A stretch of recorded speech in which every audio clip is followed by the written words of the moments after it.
Sasa mimi naomba tuizungumzie hii track ya Inye. Yaani ni kitu gani ambacho kimekusukuma ukaweza kuona kwamba first release yako uweze kuipa jina la Inye? Labda kuna project nyingine zipo ambazo ulijaribu kuangalia ukaona Inye ndo wakati wake huu inabidi ije kama track ya kuweza kutambulisha wewe hapa.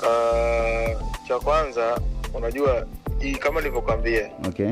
Na miaka 2 mimi nimeanza kufanya hivi vitu. Yes. Lakini tu wanafanya kwa kushirikisha mablaza. Jinsi wananipa idea, fanya hivi. Yaani kila kitu unachokiona ni kilipangwa. Yep. Yaani hamna kitu ambacho tu kilikuja tu kikaibuka sio asubuhi nikaamka nikarekodi nikafanya hivi hapana. Ni wakubwa wenyewe waliona na kipaji naweza na nguvu ninayo pia. Okay. Kwa maana nikaamua kufanya na maombi pia yametumika mengi sana maana je hivi vitu bana. Kwa kawaida. Unaelewa? Naelewa. Kwa hiyo hata kwenye upande wa kuchagua ngoma sio mimi bali nimechagua kwamba nimekaa tu na sikio langu nikachagua hapana ni watu wenyewe wamesagesti bana hii noma sana kuanza.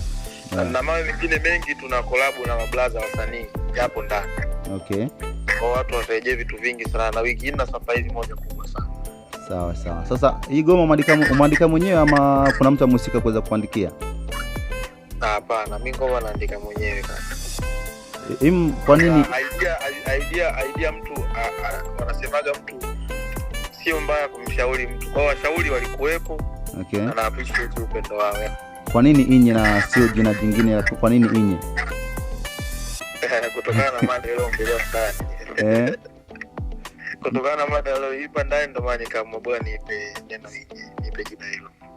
Sasa mimi naomba uweze kutuambia kwamba uliwisha audience wako wapate nini kutokana na Inye? Yaani jina la wimbo na ujumbe pia ambao unaweza kubeba kwenye track yako hii hapa ya Inye. Mkubwa kama unavyojua mimi ni dancer. Yep. Kwa hiyo huu muziki ninaofanya nimededicate sana kwenye kudance. Yes. Si unaelewa? Kwa hiyo nimechagua hilo jina kwa sababu unajua hata sisi mtaani kuna watu ambao wale wanakuwa wanacheza sana na ambao wachezi sana. Ndio. Kwa hiyo kitu ilikuwa nimededicate sana kwa wadada lakini nimeona ni modify vizuri ambao hata wanaume pia wanaweza wakacheza kwa maana style yake hata kwenye challenge ni ya kawaida sana hata mtu wa kiume anacheza mtu wa kike anacheza. Yes. Lakini for real yani mara kwanza nilikuwa nimefocus sana kwa wale wadada wa TikTok nini lakini nikaona kwa naweza nikafanya kitu hichi na nikawa kubwa kwa sababu unajua kama unavyojua bwana madancer wakishaji wanajua sana sound. Kweli. Wakishajua bwana hii sound bwana inahitajika kitu hichi. Alafu nzuri mimi nina watu ambao wananishauri vitu vingi sana. Mimi napenda sana kushauriwa. Ndio. Sababu naona kabisa kuna sehemu nikifika kuna vitu siwezi kufanya mwenyewe. Unaelewa? Yes. Kwa ndo maana huwa